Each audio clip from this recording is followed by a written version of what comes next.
the Mark Andrews drops. The one Mark Andrews drop and the fumble. Mark Andrews has become the GOAT of this game.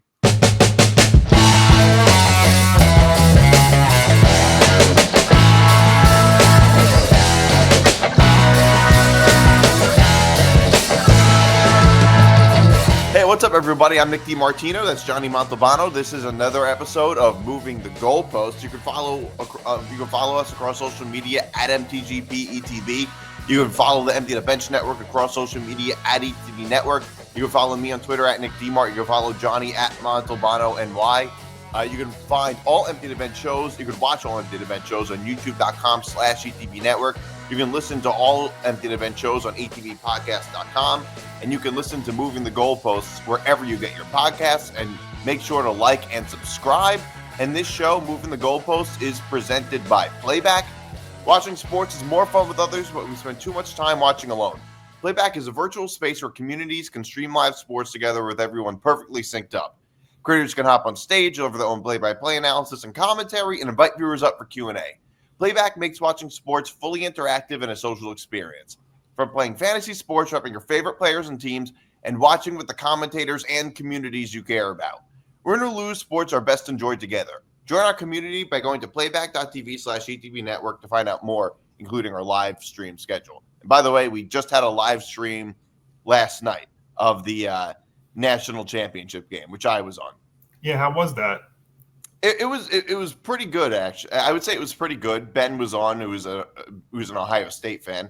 It would have been nice if we had you and Ben on to battle it out. I know. Unfortunately, we made plans a while back for the national championship, and I know this was kind of a last-second decision. But yes, it was. Let me first and foremost say, as a Notre Dame fan, and I'm still going to represent my team, congratulations to Ben and everybody that is an Ohio State Buckeye fan, including the actual Ohio State University. The Ohio State University. State. Yes, yeah. That's very, very important. By the way, I do find it funny how a lot of college football fan bases give themselves these weird sort of slogans, the Ohio State University, we are Penn State, the U. I'll give you. How about when you watch the NBC broadcast for the NFL, like Sunday Night Football, and you have the player introductions, and when the players come out, they always say any university. Yeah. Like the Michigan or the Michigan State or whatever. There's another Ohio State. Yeah. Yeah. But no, I mean, congratulations to Ohio State. I mean, you know what? There's a bunch of ways to take from this. I guess let me take it from the Notre Dame side first and foremost as a Notre Dame fan. I mean, I don't know if I'm going to speak for every Notre Dame fan here today, but am I disappointed? I can't say I'm disappointed because if you look at this program, I think they're heading in a very, very great direction. Marcus Freeman's done an unbelievable job with this program over a couple of years. I mean, he's had a couple of blips on the radar, in his first year having the two bad losses to the lower end schools. And obviously this year we thought that the Northern Illinois moment was going to be a low moment that they weren't going to be able to recover from. Well, in any rate in the past, that they would not have been able to overcome from that. But since that point, Notre Dame ended up being one of the best teams in the nation and got to the national championship. I mean, yeah. If you would have, Nick D, if I would have been on with you right after that Northern Illinois loss, and you would have said to me, Johnny, Notre Dame can still get to the national championship off that, it would have been very slim pickings. But what they ended up doing this year was winning a game against a top 25 opponent in every month of the year. And I think that's of the season. And I mean, there's not many great things you can say about it. And you know what? I'll say this. If this was a Brian Kelly team, I think Notre Dame would have lost this game 41-10. And this wasn't the only thing I really wanted from this game is I did not want to get embarrassed. And you know what? They were resilient. They had a great opening drive when they scored. They showed fight even when they were down big. They came back, made it a game at one point. But it comes down to the fact that Ohio State is just way too talented and way too good. I mean, I don't think I've told you this before the year, but I looked at their roster, and they had players that were second, third string players that could start on many of these schools. So great job. And, they had some adversity too after the Michigan loss. Ryan Day was under a tremendous amount of pressure. And I think now the Ohio State fan base can, get off of Ryan Day's back because he pretty much saved it. He now has a long, stability there now for sure. I mean, I think he's safe for a while. Yeah, well, Ryan Day was getting killed by Ohio State fans. Not even for not winning a national championship, which, by the way, it's hard to believe. After next year, Ryan Day is going to be as long of a tenured head coach at Ohio State as Urban Meyer was. It was after he was there for 6. This was now his 6th season at Ohio State, and it was right before Urban Meyer's 7th season when he announced that he was going to retire at the end of the year. And if you don't remember, it was because of the scandal of Zach Smith beating his wife and Urban Meyer kind of mishandling it in a sense. It was because of a scandal, basically, which is why all college football coaches leave, basically. It's actually, he was actually the head coach of Ohio State for a long time. And the funny thing is that I think the reason Ohio State fans hated Ryan Day was because he kept losing to Michigan. That was the reason. It wasn't because he didn't win national championships, which Urban Meyer managed to do his 3rd season, but really because he couldn't beat Michigan. And I mean, he did his 1st season, but after that, he hasn't beaten them since. The thing is that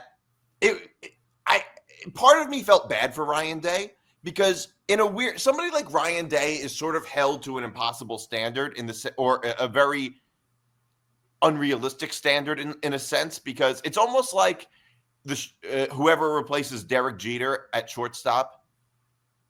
You know what I mean? Like when Didi Gregorius replaced Derek Jeter, it's like you're held to a really high standard. Urban Meyer is one of the all-time great college football coaches, and you're held to that standard. On top of that, because like Urban Meyer never lost to Michigan, but on top of that, Ryan Day played much harder Michigan teams than Urban Meyer did throughout most of his career. I mean,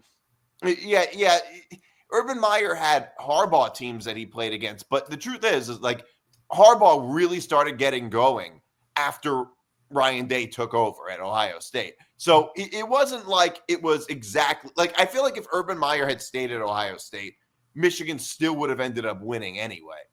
But to me, the biggest winner here is Ryan Day. He's the ultimate biggest winner. Also, to me, I said this last week at one point, this is the Redemption Bowl. This is the Redemption Bowl. This is the bowl of 2 teams that people have said the season is over. That's really what this is. Ohio State losing to Michigan and Notre Dame losing to Northern Illinois. How many, I wish I put this together. I just thought of this. I wish I could put together a montage of all the commentators saying Notre Dame season is officially over after they lost to Northern Illinois. I would like to see that. And by the way, not that I'm important or anything, but I said at the time that their season is not over. I said at the time that the season is not over because the playoff is 12 teams. A whole bunch of other teams are also going to slip up that you might not know. And also, if you can make the playoffs, you can make a run. Yeah. That's just basically the reality. Yeah, other than you, Nick D, there is one person that I always follow that I think is the best in the business that did say that Notre Dame still had a shot, and that was Heather Dinich. And, Heather knows this playoff form, knows the CFP better than anybody in the business. And I remember her coming out. I was watching ESPN and Get Up and all the shows that she appears on. And after that loss, I'm like, all right, I'm curious what she would say about it. And she said that Notre Dame still had a chance. Now, it was a very slim chance. They couldn't afford another slip-off. Yeah. But remember, Notre Dame, and it was against some bad teams. It was against some ranked teams, but they ended up rattling off. I think they ended up being the best. They had the best point differential of any team in the nation. And that's what they had to do. They had to win out, and they had to win in pretty convincing fashion. And for the most part, they did that. Yeah, and also don't forget, it's like they also had a game. They also had a schedule that at the time looked like it could have been kind of difficult. Like they had to play Louisville and go on the road to beat and play USC. And you have to remember, it's easy. We look at USC now and we think, USC, they're a 6-6 team. But USC at the time was a playoff contender. If you were to ask anybody's playoff teams, a lot of people would have said, "Oh yeah, USC is likely going to be coming out of the Big Ten." So, and Notre Dame is going to be playing them on the road, and at the time, a lot of people thought Notre Dame would probably end up losing to USC. But what ended up happening was every week it made less and less sense that Notre Dame lost to Northern Illinois. Yeah, that's what ended up happening. It was funny when the schedule came out. I hang out at a bar every weekend, and I talk to somebody who knows I'm a big Notre Dame fan, and him and I, he's not a Notre Dame guy. In fact, he doesn't like him at all, and it's something him and I agree on. I wish Notre Dame would schedule more opponents, more challenging opponents. When we go into this, when the season started, I looked at their schedule, and it looked like on paper the most challenging part of their schedule was going to be Florida, A&M at the start of the year, which they did win that, and then also Florida State, Louisville possibly, and USC. And what ended up happening was their most important games were, their most important games ended up being the games against the Service Academy, Navy and Army. And they won those games pretty convincingly, which definitely did help. Yeah, well, I'll defend Notre Dame's schedule for a minute. First of all, it is true that Notre Dame tends to play easier schedules on average than other teams, especially in the SEC and Big Ten. But it's also worth noting there's a whole lot of teams that are in conferences that play easier schedules than Notre Dame does consistently. Like for a while, Big Ten West teams, like you look at teams like Iowa, for instance, who often played like really easy schedules because they were in such a weak division. This year, you look at a team like SMU. You look at a team like I don't know if I'd say Indiana because they had to play Ohio State, but that didn't work out very well. But you look at a team like SMU, they're in the ACC and they played an easier schedule than Notre Dame did. At least Notre Dame consistently plays USC and a whole bunch of ACC teams. They often play Clemson too. Yeah, and it's funny. Florida State. Yeah, I think actually if I remember correctly, Marcus Freeman's first year, Notre Dame had like the top 10 toughest schedule of anybody in the nation. Yeah. And you know what? Like, it is true Notre Dame controls their entire schedule. It is worth noting, though, these schedules are created years in advance, and we don't really know how good any of these teams are going to be, especially now in the NIL era. Like, Florida State was probably one of the favorites to win the ACC going into the season. Now they're like the biggest laughing stock in college football this year. Like, there's only so much you can really do with your schedules. But like, I do think that in college football, the fact that teams can control some of their own schedules is a little odd. Like, we don't do that in professional sports at all. It is a little weird. And if you want to look ahead to the future for Notre Dame, and this is what you were just talking about, like how you don't know their opponents. I believe in 2026 and 2027, they have a home-and-home series with Texas. But what is Texas going to be in 2 to 3 years from now? But if you go based just on this year, you look at some of the opponents they're playing next year. They open the season at Miami. Now, that is not going to be with Cam Ward. That's going to be with Carson Beck down there in Miami. And then they got Texas A&M, Purdue, who, Purdue's not great this past year. At Arkansas, they're pretty good. Right. They're at Arkansas. They're home to Boise State. Now, again, Boise State, no Ashton Gentry. He's turning pro. Then they play USC, Navy, at Pitt, at Boston College, home against NC State, who is kind of not that big. I mean, they're not terrible, but they're not great. And then they finish up against Syracuse. And now Syracuse was pretty good this year, but what are they going to be next year, especially with the news now that their quarterback is going to go pro, McCord. So, I mean, based on this past year, I mean, that does look like it's a more challenging schedule. But then again, what are those schools going to be, especially with some of them without their big guys that are turning pro or, the transfer portal, which is still ongoing? Yeah. Yeah, you never really know. You really don't know. I was looking at Penn State's non-conference schedules coming up for the next 4 years. Oh, my God, it is a joke. Well, James Franklin's going all Kirk Ferentz up there. Real quick, you want to talk about, I mean, I know we're still celebrating Ohio State, but do you think there's any coach, you think James Franklin is maybe one of the top 3 coaches under the most pressure next season? Top 3? Yeah. I would say so. I mean, look, I'm a James Franklin defender in a lot of ways. I think he's a very good head coach. But yeah, I think he is. I think Another one is Lincoln Riley. He's got to be up there under a lot of pressure. Although, given the fact that he's the head coach of USC, I think he's under a little less pressure than Penn State. I think that Penn State fans are a lot crazier for their football than USC fans are. But another head coach that I think might be under a fair amount of pressure. I wouldn't say he's top 3, but another one that might be under a fair amount of pressure is Sharon Moore. Now that they have Bryce Underwood as their quarterback, I think that there's going to be really high expectations for next season. Another one I would say is Kalen DeBoer. Kalen DeBoer is going to be they're going to have to be a playoff team. They can't have a season like Alabama can't have a season next year like they did this year. And another head coach who I think is actually on the hottest seat is Brent Venables at Oklahoma.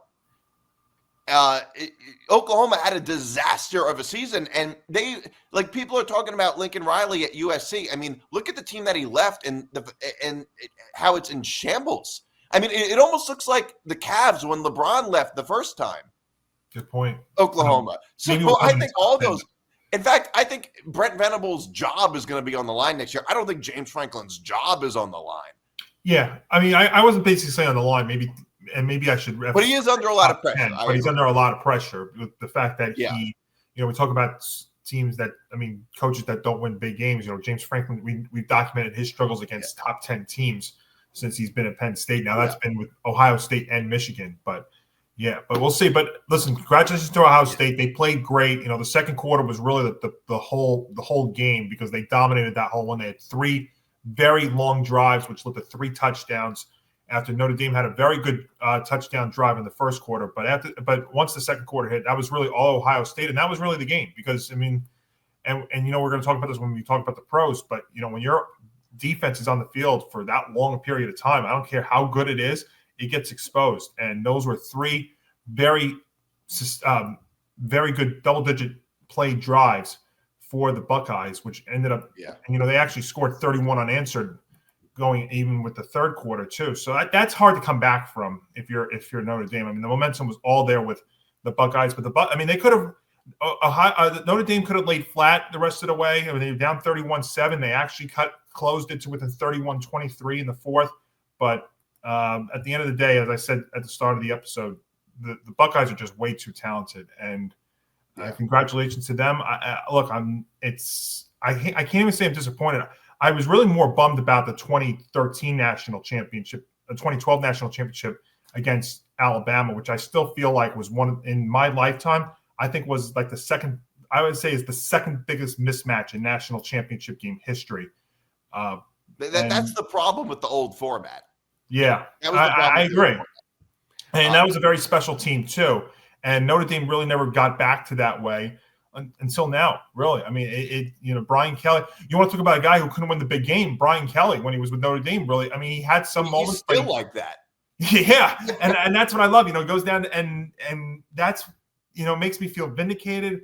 I can smile a lot after this year with what Marcus Freeman's done. I know, like I said at the start, he had some rough moments in his first year, but he has really turned it around.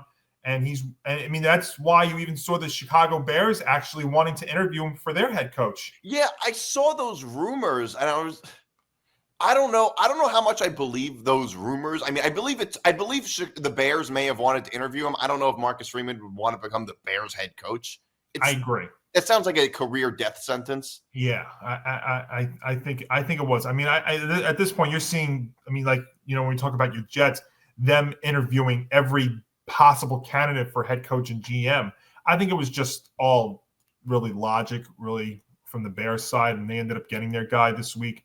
But look, I'm still happy with Notre Dame with how they played, and congratulations to the Buckeyes, and yes, congratulations to our guy Ben Kruse as well, who is actually with the teams that he roots for, seems to be in pretty good company nowadays. But yeah, good. Well, good he roots for all the New England teams and Ohio State because there's. And I know that the Red Sox and the Patriots are going through some growing pains right now, but the Celtics have been fantastic, and the Bruins in hockey have been for a while very, very a dominant regular season team and had some problems in the Stanley Cup playoffs, but still, Boston for a while has actually been better than the New York teams. As much as it pains me to say that, I have to be fair. So, well, the funny thing is, people were talking about like an Ohio State drought, and I'm just like, it's been 10 years. That's not a drought.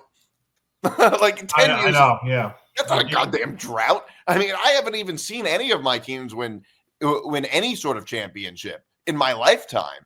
Yeah, I mean, you're going through the roughest time right now in terms of the NFL. The Jets haven't made the playoffs in more than half my life ago. Well, they have the longest drought of anybody by almost twice as long than as the next closest team in the NFL. And we'll get to them in just a minute because I'm very curious. Because I'll tell you right now, we'll save it because here are some. So here are some, because we were talking about how this game was like the redemption bowl in a sense, and to me, it's like I was off. I do think the old system of the college football playoff was a little odd. It didn't make a whole lot of sense. Now, I used to be adamantly against any playoff expansion. I'm not in favor of extreme expansion. I'd say I'm in favor of moderate expansion until just like, if you're going to, I think the college football playoff expansion should be like changing your diet. Do it moderately. You know what I mean? Don't go from high carbs to no carbs in one day. That might not work out very well for you. If you want to gain weight or lose weight, do it moderately. Don't go crazy. That's kind of how I feel with the college football playoff expansion. I think going from 4 teams to 12 teams was not a good idea. I think it was a little bit too extreme. Like we went from 2 to 4, maybe 4 to 8 or something like that would have made a lot more sense. But, so I'm kind of in the middle with it in that sense because I don't think more is always better. And I do think there's always, I do think a lot of people under the previous system wanted to convince themselves that more teams were worthy of a playoff spot than actually were. But at the same time, I don't like any of these takes that say, well, it makes the regular season meaningless. I think that's ridiculous.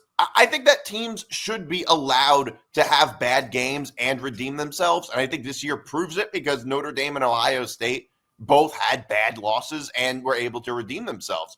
And look, Ohio State was probably the most talented team in the country, at least on the offensive side. Overall, I would say the most talented team in the country. Not only was Ohio State too good, but like in terms of how good their players were, they also have really good coordinators. They have Chip Kelly and Jim Knowles as their offensive and defensive coordinators, which is better than what most other teams have. And to me, it's just like insane because I saw this tweet. Here's a tweet. It says, Michigan's win over Ohio State should have gone down as one of the most painful losses in rivalry week history. By the way, it still does. It still did. Mm-hmm. A $20 million roster wasted. A once promising coaching tenure blown up on the launch pad. Instead, it doesn't matter at all. Congrats to everyone who ruined the best regular season in sports. To say that didn't matter just because Ohio State ended up coming back and winning the national championship is ridiculous. It still matters. Yeah. It still mattered a whole lot at the time. It's just that they were able to redeem themselves. You could say that almost about everybody in every champion in college football that they have a moment like that, whether it's either a loss or a quote unquote ugly win. Yeah. I mean, like if an Alabama won by 3 points in bad fashion against a mediocre football team. I mean, that's part of it. I mean, I know college football is not only you winning, but the way you win, and that's how it should be. But I mean, that's what makes it so great. Yeah, it is. If you think about it, between the 4 major sports and adding college football in, I think college football has the best format of any of those sports because it's short. So every week and every game is so important, and the way you play in those games is so important. And that's why I was saying with Notre Dame, the system allowed them to get a second chance, but they had to play dominant football the rest of the way out, and that's what they did. As I said, they ended up with the best point differential of any team in the nation, and that's what allowed them to make the 12-team playoff. And for anybody that likes to criticize Notre Dame for that, don't hate the team, but hate the system then. But the system allows it to. I mean, this was inevitable, and I also agree with the fact that I think we're also overreacting too. And I actually agree with the fact that they're not going to change the format or this for next season, and they're thinking about looking at it after next year. I think you should give this another year, see how it is, and then make a decision on that. I think to overreact after 1 year would be a mistake. So I like the fact that Yeah. they're going to do this another go exactly the same way going into next season.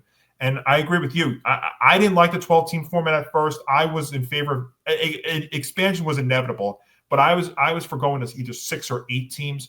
But I also thought that I wasn't excited about it at first, and I was like, all right, is it going to make more of these games more important? And it did. We were looking at games between like 12 or 13 seeds that actually we wouldn't have really thought about much. That if we were back in the original format, would have been all right. Maybe it's big for a bowl game, but not for a playoff spot.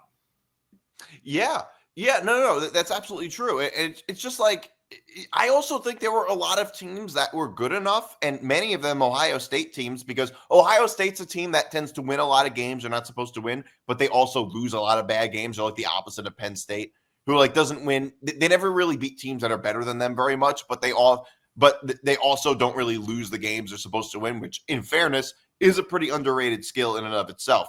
But Ohio State many years was good enough probably to be in the playoffs, but they didn't make it because they lost to Purdue or something like that at one point. Like I think there were a few teams that we were robbed of, a few Ohio State, a lot of teams. Like I think in 2016, if we had an 8-team playoff, that would have been great. We would have had Penn State, Michigan, and then 2 out of the 3 between Wisconsin, Oklahoma, and USC.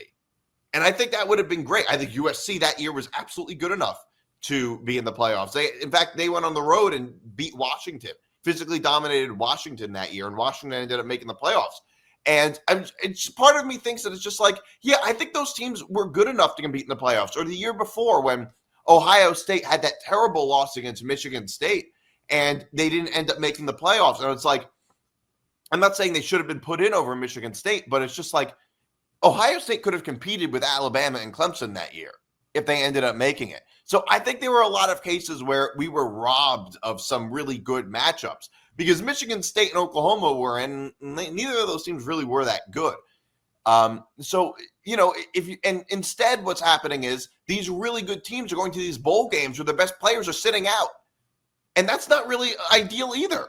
I don't like that either. Like Michigan in 2016 had a great season, and then they play in the Orange Bowl against Florida State, and they end up losing because their best players were all sitting out. And it's like, is that really a good solution either? Like that's not great. I don't think that's great either. So, there's a whole lot of that. Yeah. You're right. Yeah, absolutely. It's like we almost needed the 12-team format last year in 2023 and the 14 format in 2024. But in a way, no, though, because in 2024, if we had the 14 format, Oregon never would have played Ohio State. And right. Ohio State and Notre Dame wouldn't have been in. And, with the super conferences, it's kind of hard to have a 14. Well, that's the other factor into all this too, is with all the super conferences. That's another reason why maybe you do need this 12-team format, because it would rob more teams of not getting in. Right. It's so hard. It was inevitable, and they're working this out. And I like the fact that they're going to give this same format another year and maybe see if they could fix it. Down the road. Yeah. So moving on to the NFL, the Chiefs beat the Texans 23-14. This was an odd year in the NFL this year because not an odd year, but an odd weekend we had, which is that like so many. I think all of the losing teams outgained the winning teams. Yeah. Some of them by a significant margin. The Texans, they outgained the Chiefs in total yardage by a whole lot. The weird thing about this game for the Texans is that like it came down to 2 things. It came down to penalties and special teams errors. Okay. Really bad special teams. I felt like I was watching a college game. Okay, so I'm glad. Let's get this out of the way. I know what you're going to bring up. Well, I want to bring it up because a lot of people. I was listening to WFAN Monday on the right. When I get off of work, I go on the rewind feature and I listen to Boomer and Gio. And 7 minutes in, they're talking about the officiating. I had to shut it off because if you want to talk about officiating, I will go back to one of my favorite shows back in the day. Top 5 reasons you can't blame, and I will say top 5 reasons you can't blame the officials for what happened in this game. And Nick D, you nailed it. You nailed it perfectly. special teams is one of the huge reasons in this game why the Texans lost. I think Fairbairn missed 2 field goals, an extra point, and had a terrible punt when he was pinned deep in his own territory, like the 5 or 10 yard line, where it didn't even make midfield. And the Texans, let's be fair, take out that they played great, but you know what though? To beat the Chiefs, the 2-time defending Super Bowl champions, you got to play a perfect game, and they did not play a perfect game especially when it comes to special teams, and their offensive line was awful, especially late in the game. I don't know how many times did Stroud get sacked in the 3rd and 4th quarter. Well, he got sacked 8 or 9 for the entire game, but a lot of that, like you said, was in the second half. Yeah, because it seemed to all come in bursts where George Karlaftis was just destroying them, and they didn't even make like you would think at some point they would eventually be able to stop them, but they couldn't. And the thing also was in the second half, the Texans had an unbelievable 10-minute drive where they go down and score, and again, that's where the missed extra point is. And when they have all the momentum there, what ends up happening? The Chiefs end up answering with a 7-minute scoring drive of their own. And that's also what did it in. I mean, if you were able to get a 3 and out on that Chiefs offense, if your defense was able to get a 3 and out and have that defense go right back out on the field, it's an entirely different game. Yeah. But also, Travis Kelce, 2 big catches in this one which was the touchdown, and another one which was another long game which he was left wide open. I mean, you can't leave. That was the one thing I was bringing up this week. Was I was very curious to see how those 2 edge rushers, Danielle Hunter and Will Anderson, and as well as their corners, were going to be able to guard all of those guys like Worthy, Brown, Hopkins, and Kelce. And, that's a tall order to do. And I felt like the Chiefs are a different animal. You could also say, well, rust could be a factor. Well, they did look a little rusty in the beginning, the Chiefs did. But this was a team that probably needed the extra rest because you had guys like Mahomes had the ankle issue. Kelce had been banged up. You had some other guys dealing with some little knick-knacking injuries, and I never doubt Andy Reid either. So I mean, it was not the prettiest game, but I mean, it's what it is. It's Kansas City Chiefs football. They find ways to get it done, and also that unbelievable throw that Mahomes made as he was falling down I think that was the one to Kelce in the end zone. Yeah, was quite amazing. So the Texans played well enough to win, but it came down to a lot of the little things, and the special teams was a huge blow. I mean, you can't leave points on the board, 7 points on the board against this team. Yeah, it was the special team. It was the special teams and the offensive line that just killed them. But I will say, I do think the officiating was bad. The officiating. I'm not saying that's the reason they lost. Like, it's not the officials' fault that they left 6. That their special teams was terrible. The first drive of the game, they basically gifted a touch. They let the Chiefs go all the way down the field, and they had 1 blocked field goal and 1 missed field goal. And that's not the fault of the officials, obviously. Mm-hmm. However, it is worth noting, like, it does need to be addressed. And it's not just about this game exactly. It's just a broader issue that you can see in this game with the Patrick Mahomes treatment by the refs, the special treatment that he was getting. And, like, there were at least 3 roughing the passer calls on Patrick Mahomes that were beyond absurd. And he's really just taking advantage of the system, it seems like, because that play when he slides late, the defensive players basically bump heads, they bump helmets, and they call a roughing the passer. It's like something needs to be done about that. And I think something will be done about that because it's a disaster for the NFL. I think it's a disaster that Patrick Mahomes, that quarterbacks can just slide late like that and then get roughing the passer call. Like, they can slide after the defensive players already tackling them. Like, what can be that has to be. Yeah, and I'm hoping that what's not going to end up happening is like what ended up happening with pass interference that one year, and it becomes a challengeable play. I mean, we can't have challenges or reviews on every single one of these calls. It's twofold. Yes, the officiating may have gotten worse, but also because instant replay technology now is so out of control and amazing that they could slow down all these things and could see that the officials are missing this. Yeah. I mean, I'll say this in real time, probably where that official was, you almost can understand that it was a penalty. But of course, when you go back and look at the replay and you realize that it's the Texan defenders hitting each other instead, that it ends up being a terrible call. But when you're out there on the field and you see it in real time and maybe you don't have the best angle to it, it looks like it is a penalty.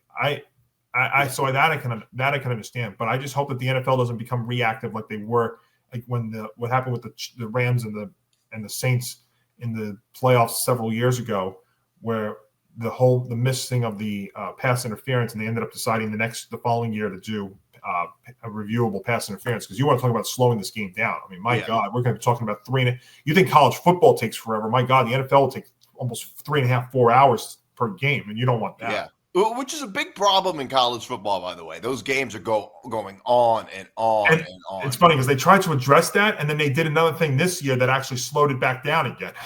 Yeah, the 2-minute timeout, where I thought was terrible. But you know what? You know what they're treating like? It's minor league football. Yeah, well, it's minor league football with a very big audience. Yeah. Well, they're treating it almost like the NFL, because now the clock doesn't temporarily stop on first downs until you're inside of 2 minutes of each half. And the 2-minute timeout now is like the NFL. So, and these 10 o'clock games, they're ending at like 2 a.m, some of them. Yes. I always joked around when I used to get up at 3 o'clock in the morning for work on Sunday mornings, I could put on the Hawaii game and it's still going. It's still on. Yeah. Yeah, and it's still going, which obviously is a problem, I think, in college football. You don't want games to go on too long. I mean, that's another thing with baseball. That was an issue for so long. Before they implemented the pitch clock, the games were just going on forever. And, it doesn't matter if you're not at the game, but, like, would you want to sit through a 4-hour baseball game if you go to the state, if you go to the game? No. Well, football's become like if you're going to the game, it's basically becoming an all-day commitment. Right, that's why I don't really like going to football games that much, unless it's like a Sunday or Monday night game or something like that. But I do think the NFL has to address this problem of quarterbacks just taking advantage of it. Like, something like when Patrick Mahomes might pretend to be running out of bounds, and then he might just keep running because he knows that the defensive players are afraid to get penalties. I mean, this is obviously a really big problem. I'm not saying it's the reason the Texans lost the game exactly, but it's just like that has to be a big issue. Looks like we know what the Texans in the offseason. Looks like we know what the Texans are going to file as their new rule. Yeah, league for next season. First of all, they need to focus on their special teams and especially their offensive line. Yeah, which is they really talked about all season with the Texans and the Chiefs. They didn't play that great of a game. No, I mean it was a Chief game. Find a way to win in advance. In the NFL, you can get away with that. Unlike college, you can get away with just winning ugly every week and getting by. Yeah, pretty much. So the Commanders, they shocked the Lions. Another crazy game. I feel bad for the Lions in a weird way. I really kind of feel bad for them because I really think a lot of this. I mean, look, the Commanders are great. Jaden Daniels, people are saying Jaden Daniels is the best rookie quarterback ever. And frankly, they kind of got a point. He just won 2 road playoff games in a row, one of them against the 1 seed. I can't really argue with anybody who says that. But, the elephant in the room in this game was Jared Goff was not 100%. He was probably playing concussed throughout a lot of that game. And we still haven't heard yet if that actually was the case. And I'll be very curious to see if that is the factor. Yeah, Nick D, the line injuries on defense, I think, finally caught up to them. I've been waiting for the longest time to see when this would actually happen, and I believe this was when it did happen. And also, we knew this game was going to be both of these coaches were going to be risky, and that also played into this as well. I mean, I couldn't believe in the beginning when the Commanders were going for it on 4th down, which was not a shocker, but then you try and run a trick play, sneak there with Mariota, and I'm like, Dan Quinn, what are you doing, man? Oh my gosh! But the Lion injuries, I think, finally caught up with them, and maybe there is a little bit of magic here with Jaden Daniels, and it's reminding me, and understand how I say this because I obviously am a Giants fan, but this Commanders team is reminding me a little bit of the 2007 team, because the 2007 team, they both got off to fast starts, they both had struggles for a stretch, then got hot towards the end of the season, and then got into the playoffs and have played outstanding. Now we'll see if they can do it one more time in Philadelphia, 3rd time facing the Eagles. and we'll get to the Philly game in just a moment, but it does feel kind of special. And I also felt like the Commanders were playing with house money because there was a ton of pressure on the Lions, a 15-win team at home. There were no elements either. I felt like the fast track that was indoors there was going to help them. And I knew Gene Daniels, listen, he can throw. He's very mobile. He could throw in that secondary, and he could do that too. And the Lion defense has had, as great as the offense has been, they have struggled. And when you get off to a big lead, Jared Goff has not had to do a lot of throwing this year. It's been mainly his running game that's helped the Lions. And when you're behind by 2 scores, you have to throw the ball. And when he's not healthy, and we saw Teddy Bridgewater in there, which he went from being nowhere to being in a playoff game. That's a tall task. And before we move on, Nick D, this line, what I feel like the Lions are going to go through now with possibly losing both of their coordinators. I mean, they've lost Ben Johnson already to the Bears. Aaron Glenn, we keep hearing as of this recording that he could be going to your Jets. This feels a lot like the Eagles of 2 years ago, because when you lose both of your coordinators and you may have to change that team up a little bit. Remember what happened with the Eagles after, not this past year, but last year, when they lost Shane Steichen and Jonathan Gannon. What happened with them? I know they got off to a fast start, but then the second half of the year fell apart. I wonder if that could possibly happen with the Lions losing both of their coordinators going into next season. I mean, they're still a very, very talented team. I think they might even be a more talented team than the Eagles were, but the coordinators, that's how these teams don't get back to the promised land or don't stay consistent, whether it's losing key players or key coordinators. Yeah, because it looks like they're going to be losing both their coordinators. And also, not to mention, they're in a tough division. They're in the toughest division in football, probably. Think about the 3 NFC North playoff teams won 40 games in the regular season and went 0-3 in the playoffs. Yeah. That's what's crazy about it. I mean, but look, I mean, none of us really know the future of the Vikings exactly. But what I'll say is, between the Vikings, the Packers, and the Lions, and not to mention, we don't know how good the Bears might end up being. I mean, Caleb Williams had a little bit of an off year. He's also in a terrible situation. We don't know what he's going to be. And there's a really good chance that becomes like some type of super division. And that's going to make it much more difficult for the Lions. I mean, look, I think the NFC West will have a little bit of a comeback too. But I think that in that division, it's going to be really difficult for the Lions to really come back from losing both their coordinators. And you just don't see these teams winning 15-year games in back-to-back years. I mean, the Vikings, I know, won 13 2 years ago, but that was also a team that had a minus point differential. This year, they win 14. And I'll be very curious to see what happens with them with Sam Darnold in the offseason. My gut tells me he does go back there, but I mean, it's not a guarantee. I mean, maybe even JJ McCarthy gets dealt. We'll find out. And the Packers are the youngest team in the league, so they're only going to be getting better with time. Yeah. So it's going to be really difficult for the Lions. And like I said, Jared Goff was I think that if this was a regular season game, Jared Goff would not have gone back out there. There's no way. Yeah. There's no way he would have gone back out there. Probably not. And you just wonder if there's going to be an investigation or something into that. We'll find out. Yeah. I also want to talk a little bit about the Eagles beating the Rams. I think the Rams actually had a real good shot at winning that game. But it was those last couple of plays at that last drive that really killed them. Another thing I think is that the weather was a real factor. Agreed. The weather was another real factor here. And you know what? I'll say this: the Eagles look like the most complete team right now in these playoffs, and that's even with Jalen Hurts not having to do much. Now I know he got hurt, and that's something to watch going into the conference championship game on Sunday. But you have an unbelievable offensive line. You have Saquon Barkley doing what he's doing, in large part because of him, and in large part because of that offensive line. And then you have those defensive players that are Jalen Carter and others who are, and CJ Gardner Johnson in the secondary, Jalen Carter up front in that pass rush. I mean, I'll say this, and I mean, it pains me to say this, but this looks like the most complete team that's left in football now. That being said, though, they were going to run to a buzzsaw here with the Commanders. And Jalen Hurts, we don't know how healthy he actually is. And I think that's a big deal going into this one now next week.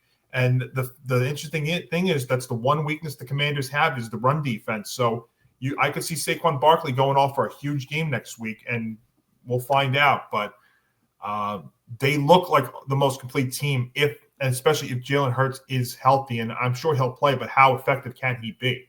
Especially for a running quarterback. Yeah, very mobile guy, and you can't underestimate this pass rush for the Commanders too. They don't have names that you know of, but Jonathan Allen is a guy that made his name known last week. That's something to watch. Yeah. I mean, look, I think that the AFC teams are better than the NFC. Both of the AFC teams are better than the NFC teams. I would agree with you, yes. But the Eagles combination of the four going, yeah. Yeah. But the Eagles have many different pieces to it. Like I said, I think the Rams could have won this. I think the Rams ended up having a really good year. And, a lot of that is credit to Sean McVay. Because, I think Sean McVay does more with less than most coaches do. I agree. I mean, that defense, they lost. I mean, remember, when you lose one of the best defensive players in football to retirement, it's hard to replace him. And they had a very young group of defensive players step in. In the beginning, they looked rusty, but they really turned it on from mid-season on. Yeah. And I agree with you. McVay is one of the top coaches in the league. The thing they have to watch for now is, Matt Stafford's getting up there. He's been in the league for 16 years. I mean, he's still showing he can play at a high level, but eventually, he's only got so many more years left in that arm and those legs and stuff. Yeah. And by the way, I was always a fan of Stafford. I always thought he got a bad rap when he played at Detroit because he wasn't able to win a Super Bowl with Detroit. Now his legacy is basically saved because he ended up going to a much better team and was able to win a Super Bowl, which I think he earned. I really think he earned. Absolutely. He's a Hall of Famer. There's no doubt in my mind he's a Hall of Famer. It's funny because him and Goff, when they played each other, their numbers are almost exactly the same. There's one big difference, and that's that Stafford's got the Super Bowl ring. Yeah, the funny thing is that that's one of the few times where both teams won from a trade. Sure did. That rarely ever happens.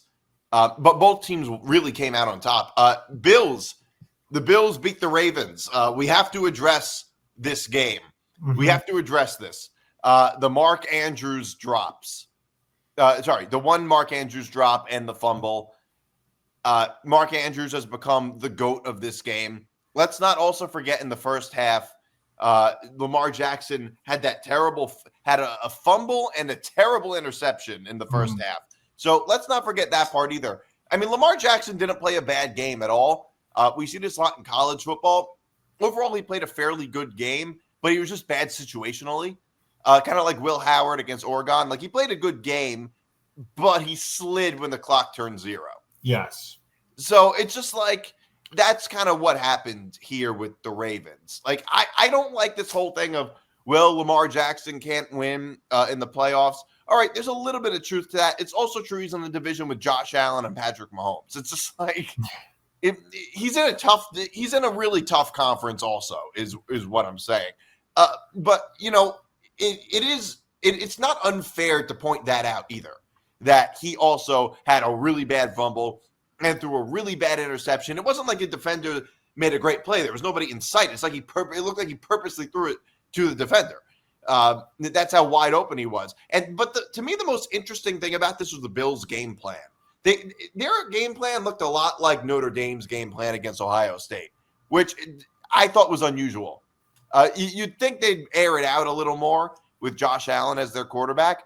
But what they did was they really just didn't ask Josh Allen to do that much, it seemed like. And they kind of let the Ravens beat themselves a little bit. Yeah, and you know what else? You know what else the Bills did? They contained Derrick Henry. They didn't stop him. I mean, he did have a touchdown run. He did run for 84 yards. But the way that Derrick Henry is, the way he's run this year, the biggest key to me was the early downs for the Bills defense, because you knew on first down that they were going to run it with Henry. And I felt like if you could get a yard or two, if you could stop Henry or contain, I shouldn't say stop, but contain him for a yard or two, you had to consider that a win, because on second and medium, second and long, he won't be on the field, so Lamar's going to air it out, so you know how to play your defense. And I thought it was huge. The fact that, I mean, if you would have told me before the game that they were going to hold Derrick Henry under 100 yards, I would have told you the Bills were going to win. Now, obviously, Lamar played well, but in this kind of moment, I mean, the mistakes are magnified, especially when you look at Allen, and he may have only thrown for 127 yards, but he did not turn the ball over. He did not make many mistakes. I mean, maybe the mistake really was some of the game plan on the Bills side, how McDermott was running shotgun on very short yardage plays. Yeah. That could have been your thing, and that's something that I felt like if the Ravens did come back and win this game, that I think we would have been talking a lot about the coaching from the Bills side. That would have been a huge talking point going into the offseason. Well, it is worth noting the Bills really didn't do anything in the second half. Like, it almost seemed like the Ravens ran out of time, which is what happened. Because at the point when they were when they went for the 2-point conversion, all the momentum was on the Ravens side. And, like, there's a lot of blame to go around. You look at Mark Andrews in those situations, Lamar Jackson. Another thing I think you have to look at is John Harbaugh, the coaching on the Ravens side. Remember, they ended up going for 2 in the third quarter when they were to tie it up. When, in hindsight, if they had just kicked the field goal, if they had just kicked the extra point, and, then they're down by 1, they would have been able to tie it up when they had to go for 2 and Mark Andrews dropped the ball. So that's another thing you have to look at. And not only that, when they went for 2, they did some weird. Why didn't they give it to Derrick? They could have given it to Derrick Henry. I don't know why they did that weird sort of pass play that ended up getting broken up. I don't know what they were thinking exactly. Yeah, because Derrick Henry just ran on that drive. Derrick Henry was destroying them. Yeah, I absolutely. Yeah, you're totally right. And it also comes down to this for the Ravens. Their last 2 playoff games, the 2023 AFC Championship game, they had a -3 turnover margin. The 2024 divisional, -3 turnover margin. I mean, that's a huge deal. And I said this last week. The one thing I did trust the Bills over the Ravens was their defense. And to me, the Bills have a Super Bowl defense because it's not about just getting to the quarterback, but it's about getting turnovers and takeaways. And I trust the Bills defense more than the Ravens defense to do that. And if they do that against Patrick Mahomes and the Chiefs, the Bills will win on Sunday, and they will go to Super Bowl 59 down there in New Orleans in February. I think they really could. And by the way, I think all of America is rooting for the Bills. Almost all of America, including AFC East fan bases. Yeah, I'd say almost. I feel like I don't have an issue with any of the 4 teams. I actually have. I'm sure you hate the Eagles. Well, so I can't stand the Eagles, but I respect the hell out of them because they have one of the best GMs in the sport, in Howie Roseman. I can't stand the damn guy, but man, what he's able to do. You hate him because he's good at his job. Absolutely, but I respect that. You know what I'm going to have an issue with the Eagles if they win Sunday, make it to the Super Bowl. It's not going to be that they're my arch rival. It's not going to be the fact that Saquon Barkley is. It's that the fact for 2 weeks I am going to have to hear Giant fans, the Giant media, the anti-Giant media bitch and moan and complain and go off on the Giants organization that Saquon Barkley is playing for a championship and then he's not on the Giants and the Giants could have re-signed him back. And the problem with that is, and what bothers me is they continue to miss the point that if Saquon Barkley was on the Giants, and Nick D, you get this because you and I have spoken about this. If Saquon Barkley was on the Giants this season, the Giants would maybe at max be a 5 or 6 win team. And you know what the perfect example of that is? And here's what I would say to my anti-Giants friends and Giants fans as well. Go back and watch the game against the Rams last week. Did you see what some of those runs that he was able to do? Did you see the open holes in that offensive line that Saquon Barkley was able to run through? He could not do that when he was here. He actually did that 2 years ago when the Giants did make the playoffs and beat the 13-win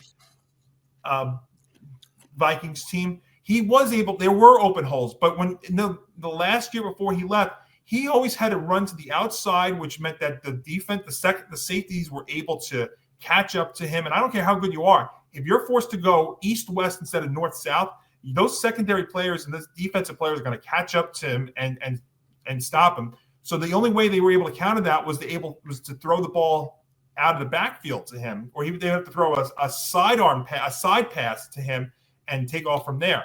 So watch the games and realize that the Eagles have put together a great offensive line, which he didn't really have when he was with the Giants.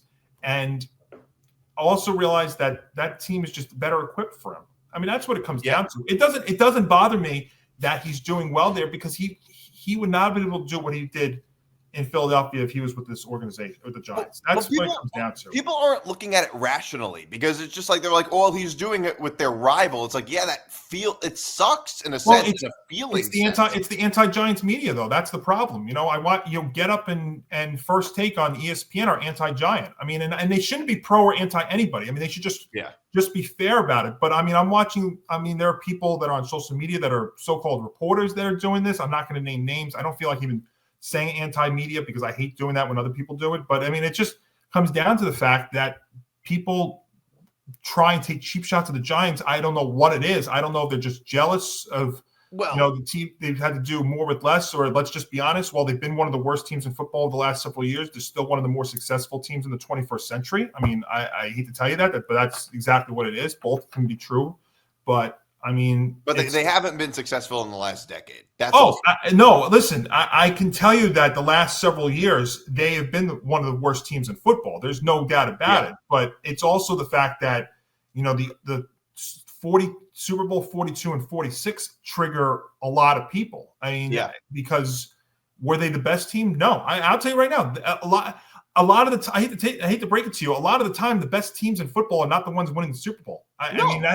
So they were not a better team than the Patriots. The Patriots just happened to beat them both those times. Right. And the best team in that run was the year after Super Bowl 42 when they won 12 games and they actually hosted a playoff game, which the year Plaxico Burress shot himself. Yes. Yeah, that was actually their best team. But if you really want to look at it, but sometimes, or a lot of the time in all these sports, it's you get hot at the right time, you get in, and you make a deep run. I don't think we're seeing that this year because the 4 teams that are left right now. I mean, you want to say maybe the Commanders might be that one team out of the 4 that got hot towards the end of the year. I'd say so. Started really with the win against the Eagles when Jalen Hurts got hurt, and they took advantage of that and they won and took off from there because Nick D, like you've mentioned, they had about a 2.5 month stretch there where they were playing average and they looked like the gas tank was empty. Yeah, but they started out hot, had a rough stretch, and then got hot again. And sometimes it's about when you play somebody. So that's my rant that I had to go off because it's pissing me off, and I know I'm going to continue to hear it going into this weekend. Well, yeah, because everything is just like it's sort of on a curve. That's how teams are. It's all on a curve. The better team doesn't always win. More often than not, the better team obviously wins. But you know what? Ohio State lost to Michigan in their own stadium. Yeah. Would anybody argue Michigan's a better team than Ohio State? Obviously not. That's why we play these games. Right, exactly, because the better team might not win. I do want to just quickly make picks. Okay. And Commanders at Eagles -6. I like the Commanders. I'm hammering the Commanders +6. They are playing with house money, and I don't know how much I believe in the Eagles. I agree that they're a very complete team in a sense, but I don't know about Jalen Hurts right now with his injury. And I also don't. I think that the Eagles, if the Commanders get off to a good start, the Eagles might not be very built well to play from behind. Is another issue that I might have with the Eagles. And their offense didn't. I get they were playing in snow, in like 10 feet of snow, but their offense didn't look great with the Rams. Saquon Barkley had 2. There were just a couple of really big runs that got most of their yardage. Jalen Hurts touchdown and 2 big runs from Saquon Barkley, and that was it. And I really like the Commanders plus the 6 points. Yeah, I totally agree with you. I did that last week, and I'm going to do it again. And then I would even try to sprinkle a little bit on the money line on the Commanders. And I think that's where it ultimately comes down to, Nick D. I think that, actually, if I wasn't confident in that, I actually would be more confident taking the total, and I would go over. I think this game's going to get loose. I think we're going to look at a little bit of a higher scoring game. So I would take the over first, but as a spread, I would take the Commanders +6. And I would even sprinkle a little bit on the money line because this, again, a timing thing too. The one thing I will say, though, is Saquon will have probably a big game because that's the one Achilles weakness of the Achilles heel of the Commanders is their run defense. So I could see that. But I would absolutely grab them plus the 6 and take the over. All right. Bills at Chiefs -1.5. This is Vegas telling you the Bills are a slightly better team, by the way. I like you know what? I understand, like, it would be a very Chiefs thing if, there's like a last-minute thing that ends up that ends up with the Chiefs winning. But like, I really like the Bills to win this outright from the way they've been playing. I think they have a lot of momentum. The Chiefs have been very shaky lately, I would say. I mean, they're finding ways to win, but that's not always going to work against the best teams.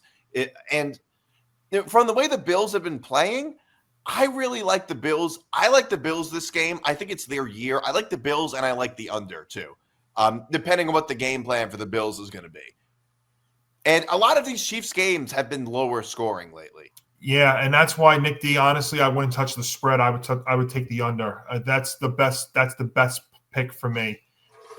This looks like the 4 times that these two teams have met in the playoffs, this looks like the best Bills team, and this looks like the worst Chiefs team. But I felt like we said that last year, and I felt like we said that last year in the divisional round, and that game was in Buffalo, and the Chiefs still went out and won. I agree. I think the Bills are better, but I'll tell you right now, this almost makes me, you know what I feel like? If I put money on this game, what result could I live with? Could I live with taking the Chiefs because of their history and losing with them? Or would I feel more upset if I took the Bills thinking they finally could do it and realized the Chiefs ended up being the Chiefs? Well, for me, it's the former. So I will lay the 1.5, and I'm going to take the Chiefs to win and get back and go for a three-peat. So I would take the Chiefs. All right. So I got to tell you, again, it's so close. That's why I would not touch the spread. I would touch the total, and I would take the under. All right. Wow. Like I do want to 20. That's what it feels like. Yeah, I do want. You said 33-20? 23-20. Sorry, 23-20. I was okay. That makes sense.